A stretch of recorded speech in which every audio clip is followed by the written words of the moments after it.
नमस्ते सभी को। ये प्रीवियस क्वेश्चन का सेट है जो रायपुर मंडल में पूछा गया था। इसमें 110 प्रश्न पूछे गए हैं और 100 प्रश्न के उत्तर देने हैं। 10 प्रश्न राजभाषा पर होंगे जो वैकल्पिक होता है। क्वेश्चन नंबर 1, भारतीय रेल में वेतन बिल का मुख्य उद्देश्य क्या है? अवकाश विवरण दर्ज करना, वेतन एवं भत्तों के भुगतान को अधिकृत करना, कर्मचारी के प्रदर्शन का मूल्यांकन करना और सेवानिवृत्ति दावों का निपटान करना। तो इसका आंसर होगा बी, वेतन एवं भत्तों के भुगतान को अधिकृत करना। क्वेश्चन नंबर 2, मुद्रास्फीति की भरपाई के लिए कर्मचारियों को कौन सा भत्ता दिया जाता है? मकान किराया भत्ता, परिवहन भत्ता, महंगाई भत्ता या जोखिम एवं कठिनाई भत्ता। तो आंसर होगा सी, महंगाई भत्ता। क्वेश्चन नंबर 3, मकान किराया भत्ता सामान्यतः किस आधार पर निर्धारित किया जाता है? सेवा अवधि, कर्मचारी की आयु, पदस्थापना, शहर का वर्गीकरण या शैक्षणिक योग्यता। आंसर होगा सी, पदस्थापना, शहर का वर्गीकरण। अब आगे क्वेश्चन नंबर है 5। क्वेश्चन नंबर 4, सेटलमेंट देयकों का निपटान सामान्यतः किस घटना पर किया जाता है? पदोन्नति, स्थानांतरण, सेवानिवृत्ति, त्यागपत्र या मृत्यु, प्रशिक्षण। तो इसका आंसर होगा सी, सेवानिवृत्ति, त्यागपत्र या मृत्यु पर। क्वेश्चन नंबर 5, एपीएआर का पूर्ण रूप क्या है? तो इसका आंसर होगा B, annual performance appraisal report. आगे बढ़ते हैं। क्वेश्चन नंबर 6, एपीआर में स्वमूल्यांकन अनुभाग कौन प्रारंभ करता है? प्रतिवेदन अधिकारी, पुनरीक्षण अधिकारी, संबंधित कर्मचारी या स्वीकारकर्ता प्राधिकारी। तो आंसर है सी, संबंधित कर्मचारी। क्वेश्चन नंबर 7, वेतन बिल तैयार करने के लिए मुख्य रूप से कौन सा विभाग जिम्मेदार होता है? इंजीनियरिंग विभाग, कार्मिक विभाग, लेखा विभाग और वाणिज्य विभाग। आंसर है सी, लेखा विभाग। क्वेश्चन नंबर 8, निम्नलिखित में से कौन सा सेवानिवृत्ति लाभ है? बोनस, ओवरटाइम भत्ता, ग्रेच्युटी या रात्रि ड्यूटी भत्ता। तो इसका आंसर होगा सी, ग्रेच्युटी। सेवानिवृत्ति के समय अवकाश नकदीकरण सामान्यतः किस प्रकार के अवकाश के लिए देय होता है? तो आकस्मिक अवकाश, विशेष आकस्मिक अवकाश या अर्जित अवकाश या मातृत्व अवकाश। आंसर सी, अर्जित अवकाश। क्वेश्चन नंबर 10, एपीएआर का मुख्य उद्देश्य क्या है? वेतन बकाया निर्धारित करना, कर्मचारी के प्रदर्शन का मूल्यांकन करना, अवकाश स्वीकृत करना, भत्तों का स्वीकृत करना। Answer B. क्वेश्चन नंबर 11, प्रतिवेदन अधिकारी द्वारा किए गए मूल्यांकन की समीक्षा कौन करता है? नियंत्रक अधिकारी, पुनरीक्षण अधिकारी, कार्मिक अधिकारी या लेखा अधिकारी। कार्मिक अधिकारी। क्वेश्चन नंबर 12, एपीआर का उपयोग निम्नलिखित में से किसके लिए एक महत्वपूर्ण आधार के रूप में किया जाता है?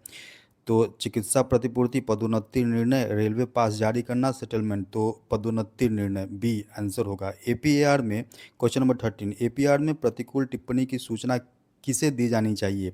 लेखा विभाग, यूनियन प्रतिनिधि, संबंधित कर्मचारी या स्टेशन प्रबंधक। तो आंसर होगा सी, संबंधित कर्मचारी। अब question number 14, man power planning का मुख्य उद्देश्य क्या है? कर्मचारियों की संख्या कम करना, सही समय पर सही कर्मचारियों की उपलब्धता सुनिश्चित करना। आंसर यही होगा बी। क्वेश्चन नंबर है 15, मैन पावर प्लानिंग का पहला चरण क्या है? भर्ती, प्रशिक्षण, मानव संसाधन आवश्यकताओं का पूर्वानुमान या पदोन्नति। आंसर होगा सी, मानव संसाधन आवश्यकताओं का पूर्वानुमान। क्वेश्चन नंबर 16, भारतीय रेल में कर्मचारी डेटा प्रबंधन के लिए किस प्रणाली का उपयोग किया जाता है? एफओआईएस, पीआरएस, एचआरएमएस या यूटीएस। आंसर होगा C, HRMS. Question number 17, manpower planning में कार्य अध्ययन किसमें सहायता करता है? अवकाश प्रबंधन, मानव संसाधन आवश्यकताओं का निर्धारण, पेंशन गणना या फिर चिकित्सीय परीक्षण। तो इसका आंसर होगा बी, मानव संसाधन आवश्यकताओं का निर्धारण। आगे क्वेश्चन है क्वेश्चन नंबर 18।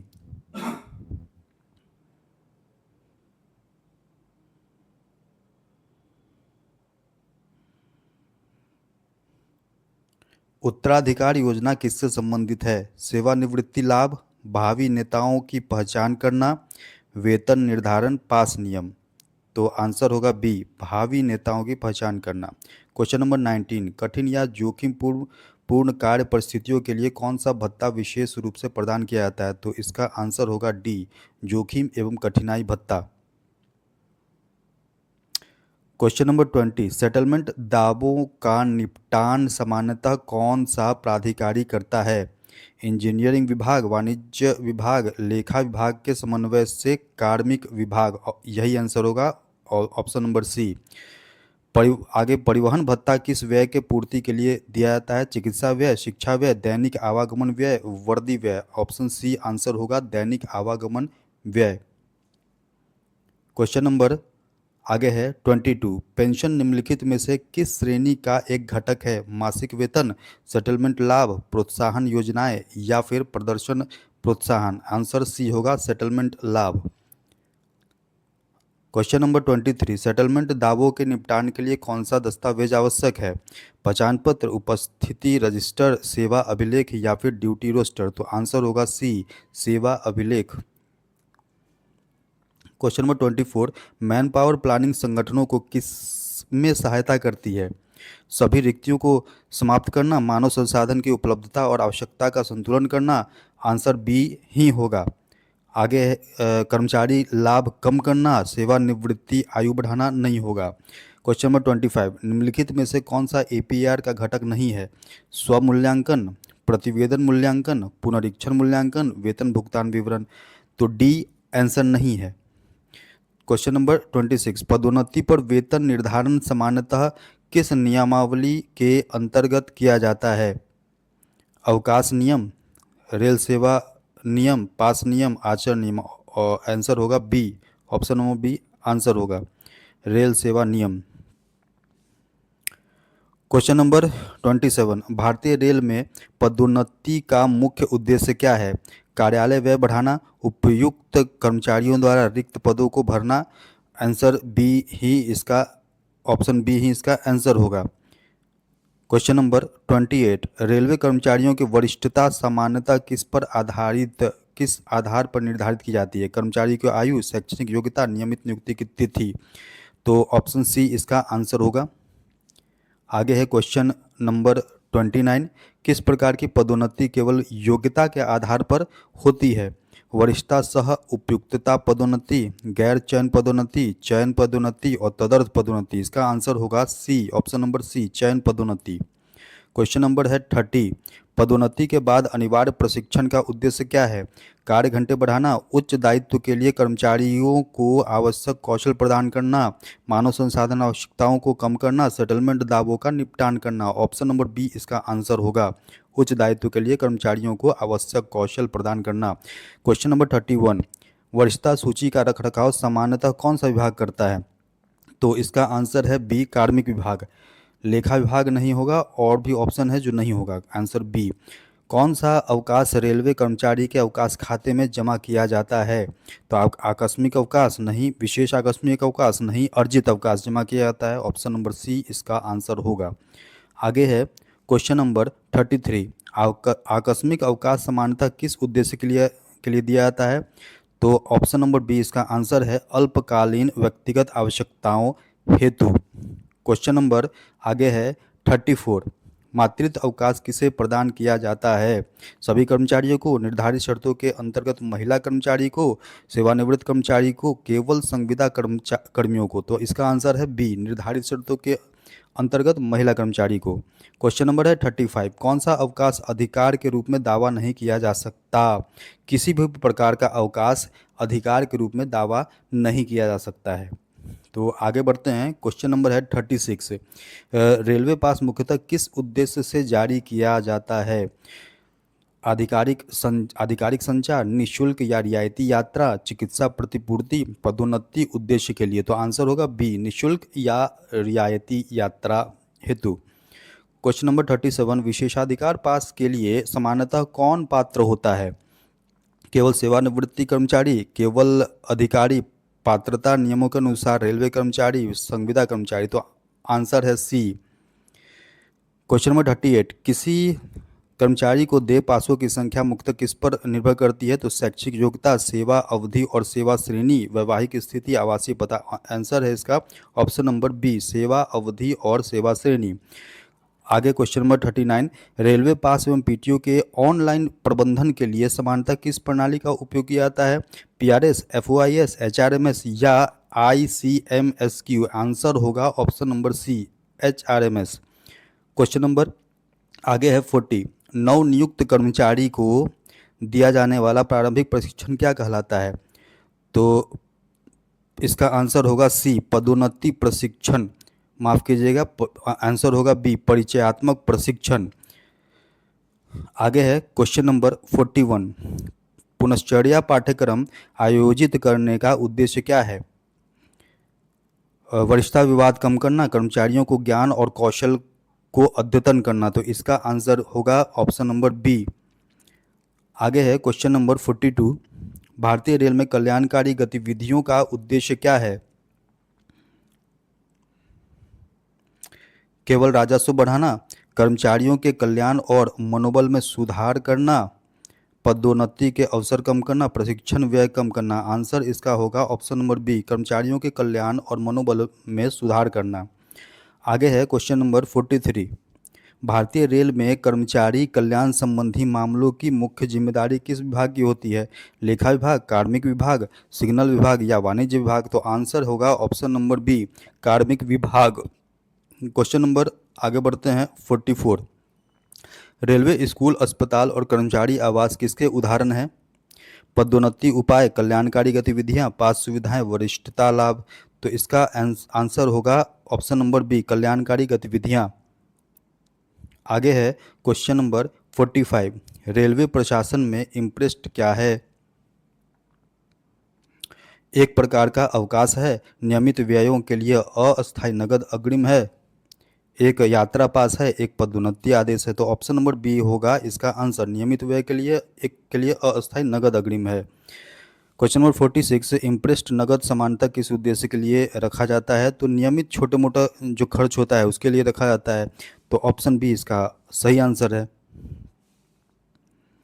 आगे है क्वेश्चन नंबर 47, इम्प्रेस्ड नगद का उचित लेखा जोखा रखने के लिए कौन उत्तरदायी होता है? कोई भी कर्मचारी, नामित इम्प्रेस्ड धारक, केवल स्टेशन प्रबंधक, केवल मंडल रेल प्रबंधक। तो प्राधिकारी द्वारा जो नामित होता है वो उसका कारक होता है, ऑप्शन नंबर बी। क्वेश्चन 48, वरिष्ठता संबंधी विवादों का निपटारा सामान्यतः किसके द्वारा किया जाता है? तो चिकित्सा विभाग, निर्धारित नियमों के अनुसार कार्मिक विभाग। तो इसका आंसर होगा बी, ऑप्शन नंबर बी इसका सही आंसर है। 49, क्वेश्चन नंबर 49, उच्च पद पर पदोन्नति होने पर कर्मचारी सामान्यतः किसका अधिकारी होता है? तो वेतन में कोई परिवर्तन नहीं, उच्च स्तर पर केवल वेतन निर्धारण। तो ऑप्शन नंबर सी इसका सही आंसर है। क्वेश्चन नंबर 50, प्रशिक्षण आवश्यकताओं की पहचान सामान्यतः किसके माध्यम से की जाती है? तो केवल पास आवेदन, एपीआर और कार्य आवश्यकताएं, केवल अवकाश अभिलेख, केवल सेटलमेंट फाइलें। तो ऑप्शन नंबर बी इसका सही आंसर है। क्वेश्चन नंबर 51, कौन सा अवकाश खाते में पूर्व जमा किए बिना लिया जा सकता है? तो अर्जित अवकाश, अर्ध वेतन अवकाश, बकाया रहित अवकाश। तो ऑप्शन नंबर सी इसका सही आंसर है, बकाया रहित अवकाश को लिया जा सकता है, leave not due. Question number 52, railway कर्मचारी के खाते में अर्ध वेतन अवकाश किस दर से जमा किया जाता है? तो ऑप्शन नंबर सी इसका सही आंसर है, 20 दिन प्रति वर्ष, 10 दिन प्रति छमाही। क्वेश्चन नंबर 53, परिवर्तित अवकाश किसके आधार पर स्वीकृत किया जाता है? आकस्मिक अवकाश शेष, अर्ध वेतन अवकाश, अर्जित अवकाश शेष, तो आंसर बी होगा अर्धवेतन अवकाश शेष। क्वेश्चन नंबर 54, जनहित में उच्च अध्ययन के लिए निम्नलिखित में से कौन सा अवकाश स्वीकृत किया जाता है? बाल देखभाल अवकाश, अध्ययन अवकाश, चिकित्सालय अवकाश, असाधारण अवकाश। तो आंसर होगा डी, असाधारण अवकाश। क्वेश्चन नंबर 55, भारतीय रेल में कर्मचारी कल्याण गतिविधि की प्राथमिक जिम्मेदारी किस विभाग की होती है? लेखा विभाग, कार्मिक विभाग, इंजीनियरिंग विभाग या फिर यांत्रिक विभाग? तो ऑप्शन नंबर बी इसका सही आंसर है, कार्मिक विभाग। क्वेश्चन नंबर 56, रेलवे अस्पताल और कार्मिक और कर्मचारी लाभ निधि किसके उदाहरण हैं? प्रशिक्षण पहल, कल्याणकारी उपाय, पदोन्नति योजनाएं, वरिष्ठता लाभ। ऑप्शन नंबर बी इसका सही आंसर है, कल्याणकारी उपाय। क्वेश्चन नंबर 57, भारतीय रेल में कर्मचारी लाभ निधि का मुख्य उपयोग किसके लिए किया जाता है? वेतन भुगतान, पेंशन भुगतान, कर्मचारी एवं उनके परिवार की कल्याणकारी गतिविधियाँ। ये ऑप्शन नंबर सी सही आंसर है। क्वेश्चन नंबर 58, रेल सेवा नियमों के अंतर्गत रेलवे कर्मचारी को क्या बनाए रखना चाहिए? राजनीतिक निष्पक्षता और निष्ठता। ऑप्शन नंबर ए ही इसका सही आंसर होगा। आगे है क्वेश्चन नंबर 59, आचरण नियमों के अंतर्गत निम्नलिखित में से किसे दुराचार माना जाता है? समय पर उपस्थिति, सत्यनिष्ठ बनाए रखना, बिना अनुमति ड्यूटी से अनुपस्थित रहना। तो ऑप्शन नंबर सी इसका सही आंसर होगा। आगे है question number 60, D and A नियमों का पूर्ण रूप क्या है? तो इसका आंसर होगा अनुशासन एवं अपील नियम। Option number B, discipline and appeal rules, D and A R. आगे है question number 61, D and A नियमों के अंतर्गत निम्नलिखित में से कौन सा प्रमुख दंड है? निंदा, बिना संचयी प्रभाव के वेतन वृद्धि रोकना, निम्न पद पर पदावनति। ऑप्शन नंबर सी ही इसका सही आंसर है। आगे है क्वेश्चन नंबर 62, प्रमुख दंड लगाए जाने से पहले सामान्यतः कौन सी प्रक्रिया अनिवार्य होती है? चिकित्सीय परीक्षण, विभागीय जांच, सतर्कता स्वीकृति, वरिष्ठता समीक्षा। ऑप्शन नंबर बी इसका सही आंसर है, विभागीय जांच। क्वेश्चन नंबर 63,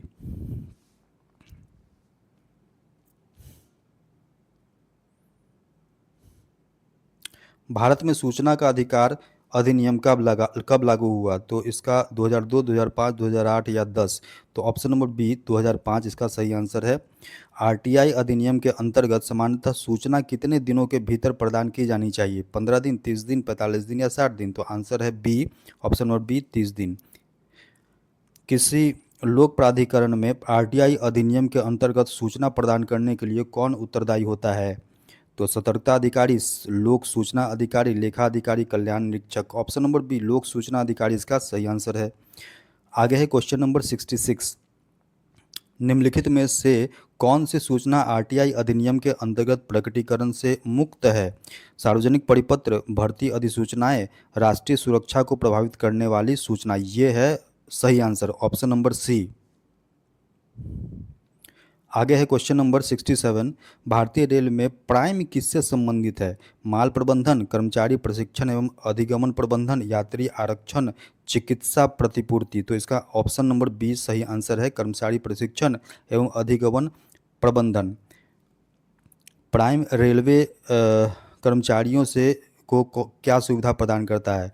तो ऑनलाइन शिक्षण मॉड्यूल तक पहुंच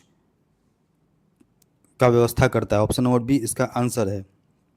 आगे है क्वेश्चन नंबर 69, भारतीय रेल में आईपीएएस का पूर्ण रूप क्या है? Integrated payroll and accounting system. Option number A इसका सही आंसर है। क्वेश्चन नंबर 70, आईपास के माध्यम से मुख्यतः कौन सा कार्य किया जाता है? ऑप्शन नंबर बी इसका सही आंसर है, वेतन एवं लेखा संचालन। आगे है क्वेश्चन नंबर 71,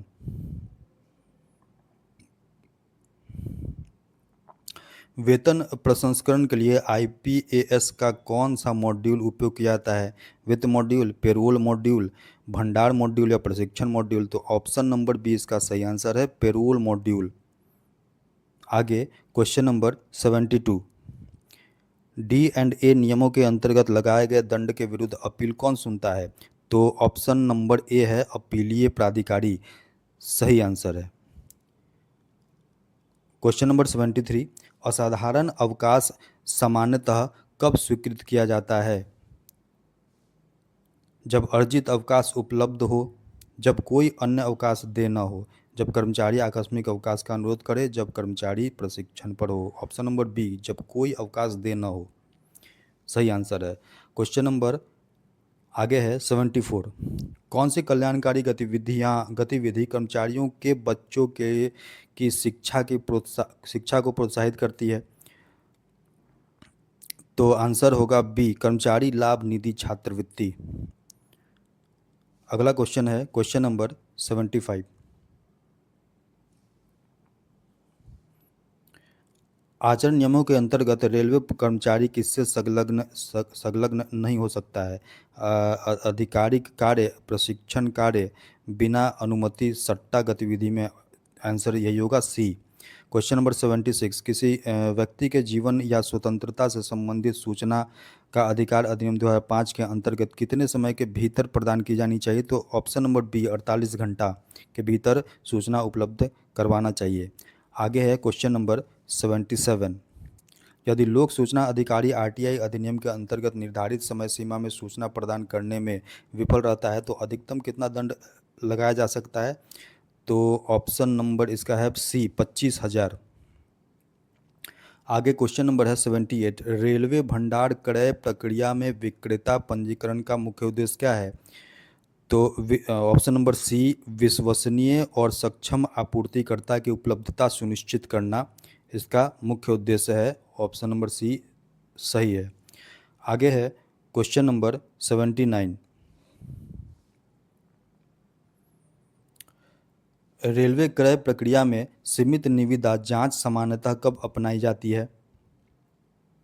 जब अनुमानित मूल्य बहुत अधिक हो और वैश्विक भागीदारी आवश्यक हो, जब आपूर्ति स्रोत ज्ञात हो और आवश्यकता तत्कालिक या सीमित मूल्य की हो, जब खरीद केवल गवर्नमेंट ई मार्केट प्लेस के माध्यम से की जानी हो।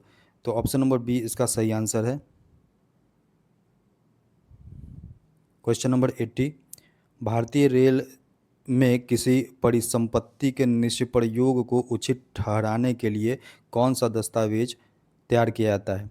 तो इसका है ऑप्शन नंबर बी, सर्वेक्षण रिपोर्ट सही है। आगे क्वेश्चन नंबर 81। किसी वस्तु को सामान्यतः कब निष्प्रयोज्य घोषित किया जाना चाहिए? जब समान बाजार मूल्य बढ़ जाए, जब मरम्मत लागत निर्धारण आर्थिक सीमा से अधिक हो जाए। तो सही आंसर है ऑप्शन नंबर बी, जब मरम्मत लागत निर्धारित आर्थिक सीमा से अधिक हो जाए। क्वेश्चन नंबर आगे है 82। भंडार डिपो में स्टॉक शेष बनाए रखने के लिए कौन सा अभिलेख प्रमुख दस्तावेज माना जाता है? स्टॉक सत्यापन रजिस्टर, बिन कार्ड, निर्गम टिप्पणी रजिस्टर, निरीक्षण रजिस्टर। ऑप्शन नंबर बी, बिन कार्ड सही उत्तर है। क्वेश्चन नंबर आगे है 83। पूर्ण हो चुके क्रय मामलों से संबंधित अभिलेखों को किसके अनुसार सुरक्षित रखा जाना चाहिए? तो शासकीय गोपनीय अधिनियम, लोक अभिलेख अभिलेख अधिनियम एवं विभागीय संरक्षण अनुसूची। सही आंसर है option number B. Question number 84। RTI अधिनियम के अंतर्गत कौन सी सूचना व्यापक जनहित के अभाव में प्रकटीकरण से मुक्त है? स्वीकृत निविदा सूचनाएं, वार्षिक बजट आवंटन, वाणिज्यिक गोपनीयता एवं व्यापारिक रहस्य। तो इसका आंसर है सी, वाणिज्यिक गोपनीयता एवं व्यापारिक रहस्य। आगे क्वेश्चन नंबर 85। वार्षिक स्टॉक सत्यापन के दौरान भौतिक स्टॉक और लेखा शेष के बीच पाए गए अंतर को क्या कहा जाता है? तो ऑप्शन नंबर बी इसका सही आंसर है। ऑप्शन नंबर बी है स्टॉक विचलन। आगे है क्वेश्चन नंबर 86। रेलवे आवास मुख्यतः कर्मचारियों को किस आधार पर आवंटित किए जाते हैं?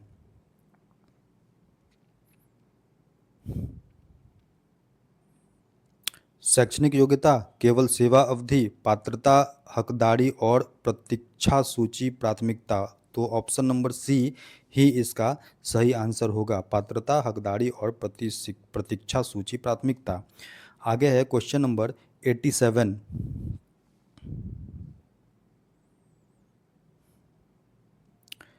रेलवे आवासों के आवंटन के लिए सामान्यतः कौन सा प्राधिकरण उत्तरदायी होता है? तो इसका सही आंसर है ऑप्शन नंबर बी, कार्मिक विभाग के समन्वय से इंजीनियरिंग विभाग। क्वेश्चन नंबर 88, सेवानिवृत्ति के बाद रेलवे आवास को सामान्यतः कितनी अवधि तक रखा जा सकता है? अनिश्चित अवधि तक, नियमों के अनुसार निर्धारित अवधि तक। ऑप्शन नंबर बी ही इसका सही आंसर होगा, नियमों के अनुसार निर्धारित अवधि तक। क्वेश्चन नंबर 89, रेलवे आवास पर अनाधिकृत कब्जे की स्थिति में क्या लागू होता है? कोई दंड नहीं, केवल सामान्य लाइसेंस शुल्क, नियमों के अनुसार क्षतिपूरक किराया, केवल पदोन्नति प्रतिबंध। तो इसका सही आंसर है ऑप्शन नंबर बी, केवल सामान्य ऑप्शन नंबर सी, नियमों के अनुसार क्षतिपूरक किराया। क्वेश्चन नंबर है 90, रेलवे आवास का पारस्परिक विनिमय सामान्यतः कब अनुमत होता है? निर्धारित शर्तों एवं स्वीकृति का अधीन, बिना किसी स्वीकृति के, केवल अधिकारियों के लिए, केवल स्वीकृति। तो ऑप्शन नंबर बी इसका सही आंसर होगा, निर्धारित शर्तों एवं स्वीकृति के अधीन। क्वेश्चन नंबर 91, भारतीय रेल में प्रारंभिक नियुक्ति से पूर्व चिकित्सा परीक्षण किस उद्देश्य से किया जाता है? वित्तीय पृष्ठभूमि, राजनीतिक संबद्धता, पद के लिए चिकित्सीय उपयुक्तता, वरिष्ठता स्थिति। ऑप्शन नंबर सी इसका सही आंसर है, पद के लिए चिकित्सीय उपयुक्तता। आगे क्वेश्चन नंबर है 92, भारतीय रेल में चिकित्सीय उपयुक्तता मानकों को किस प्रकार वर्गीकृत किया जाता है? तो इसका आंसर होगा, सही आंसर है ऑप्शन नंबर सी, A1 से C2 तक की श्रेणियां। आगे है क्वेश्चन नंबर 93, आवधिक चिकित्सा परीक्षण मुख्यतः किन कर्मचारियों के लिए अनिवार्य है? सभी सेवानिवृत्त कर्मचारी के लिए, सुरक्षा श्रेणी के कर्मचारियों के लिए। तो ये ऑप्शन नंबर बी सही आंसर है। आगे है क्वेश्चन नंबर 94,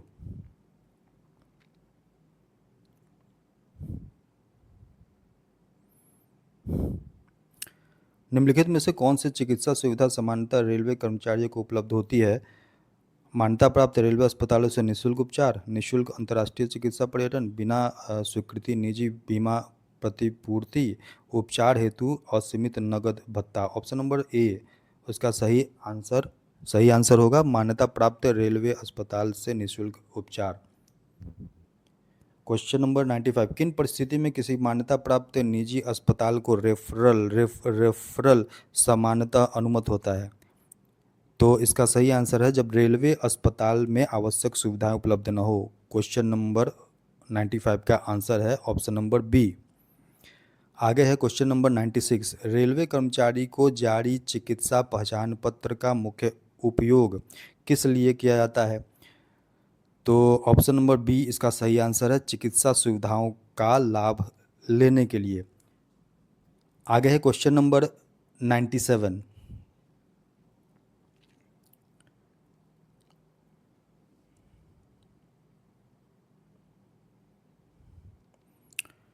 लेखा परीक्षण रिपोर्ट का मुख्य उद्देश्य क्या है? कार्यालय व्यय बढ़ाना, वित्तीय अनियमितताओं को उजागर करना और अनुपालन में सुधार करना। तो ये इसका सही आंसर है ऑप्शन नंबर बी। आगे है क्वेश्चन नंबर 98, भारतीय रेल में आंतरिक लेखा परीक्षण मुख्यतः किस उद्देश्य से किया जाता है? क्वेश्चन नंबर 98 का सही आंसर होगा, आंतरिक नियंत्रणों की प्रभावशीलता का मूल्यांकन करना। ऑप्शन नंबर बी इसका सही आंसर होगा। क्वेश्चन नंबर आगे है 99,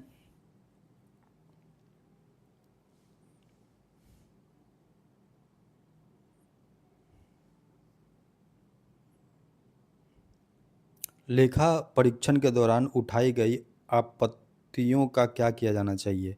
6 माह बाद अनदेखा कर देना चाहिए, और उचित सुधारात्मक कार्रवाई और अनुपालन द्वारा निपटाया जाना चाहिए। तो ऑप्शन नंबर 20 का सही आंसर होगा। क्वेश्चन नंबर 100, भारतीय रेल भारतीय रेल के खातों का बाह्य लेखा परीक्षण कौन सी संस्था करती है? रेलवे बोर्ड, वित्त मंत्रालय, भारत के नियंत्रक एवं महालेखा परीक्षक। इसका सही आंसर होगा ऑप्शन नंबर सी, भारत के नियंत्रक एवं महालेखा परीक्षक यानी CAG, कैग। अब क्वेश्चन नंबर है 101, राजभाषा से संबंधित है। राजभाषा अधिनियम 1963 के अनुसार संघ सरकार की राजभाषा कौन सी है? तो देवनागरी लिपि में हिंदी, ऑप्शन नंबर बी इसका सही आंसर है। क्वेश्चन नंबर 102, रेलवे कार्यालय में राजभाषा नीति के कार्यान्वयन की प्रगति की समीक्षा के लिए कौन सी समिति गठित की जाती है? कर्मचारी कल्याण समिति, विभागीय पदोन्नति समिति, राजभाषा कार्यान्वयन समिति। ऑप्शन नंबर सी इसका सही आंसर है। अब आगे है क्वेश्चन नंबर 103, भारतीय रेल में हिंदी पखवाड़ा सामान्यतः किस माह में मनाया जाता है? इसका सही आंसर होगा ऑप्शन नंबर सी, सितंबर महीना में। आगे है क्वेश्चन नंबर 104, राजभाषा विभाग भारत सरकार के किस मंत्रालय के अंतर्गत कार्य करता है? शिक्षा मंत्रालय, गृह मंत्रालय, रेल मंत्रालय या फिर कार्मिक मंत्रालय। तो इसका आंसर होगा गृह मंत्रालय, ऑप्शन नंबर बी। आगे है क्वेश्चन नंबर 105, राजभाषा नीति के कार्यान्वयन हेतु वार्षिक कार्यक्रम किसके द्वारा जारी किया जाता है? रेलवे बोर्ड, संघ लोक सेवा आयोग, राजभाषा विभाग, वित्त मंत्रालय। तो ऑप्शन नंबर सी इसका सही आंसर होगा राजभाषा विभाग। क्वेश्चन नंबर 106, राजभाषा नियमों के अनुसार आधिकारिक पत्राचार में हिंदी का प्रयोग अनिवार्य रूप से किए जाने वाले राज्य एवं केंद्र शासित प्रदेश किस क्षेत्र में आते हैं? तो क्षेत्र क, ऑप्शन सी इसका सही आंसर होगा। आगे है क्वेश्चन नंबर 107, रेलवे कार्यालयों में हिंदी कार्यशालाएं आयोजित करने का उद्देश्य क्या है? कर्मचारियों को केवल तकनीकी कार्य का प्रशिक्षण देना, कार्यालय व्यय बढ़ाना, हिंदी में सरकारी कार्य करने की दक्षता बढ़ाना। ऑप्शन नंबर सी ही इसका सही आंसर है। आगे है क्वेश्चन नंबर 108, निम्नलिखित में से कौन सा पुरस्कार सरकारी कार्यालयों में हिंदी के प्रोत्साहन से संबंधित है? भारत रत्न पुरस्कार, राजभाषा कीर्ति पुरस्कार, पद्मश्री पुरस्कार या राष्ट्रीय सुरक्षा पुरस्कार। तो ऑप्शन नंबर बी इसका सही आंसर है, राजभाषा कीर्ति पुरस्कार। क्वेश्चन नंबर है 109, राजभाषा नियम के अनुसार रेलवे कार्यालयों में द्विभाषी प्रपत्र एवं नामपट्टों का उद्देश्य क्या क्या है? तो इसका सही आंसर है ऑप्शन नंबर सी, हिंदी के साथ अंग्रेजी के प्रयोग को सुगम बनाना। और आगे है लास्ट क्वेश्चन, अंतिम क्वेश्चन 110, क्वेश्चन नंबर 110, रेलवे कार्यालयों में हिंदी के कार्यान्वयन की प्रगति की समीक्षा सामान्यतः किस माध्यम से की जाती है? तो इसका आंसर है ऑप्शन नंबर सी, त्रैमासिक प्रगति रिपोर्ट एवं समिति बैठकों द्वारा। तो इसी के साथ हमारा ये वीडियो अभी समाप्त होता है। फिर मिलते हैं अगले वीडियो में। धन्यवाद।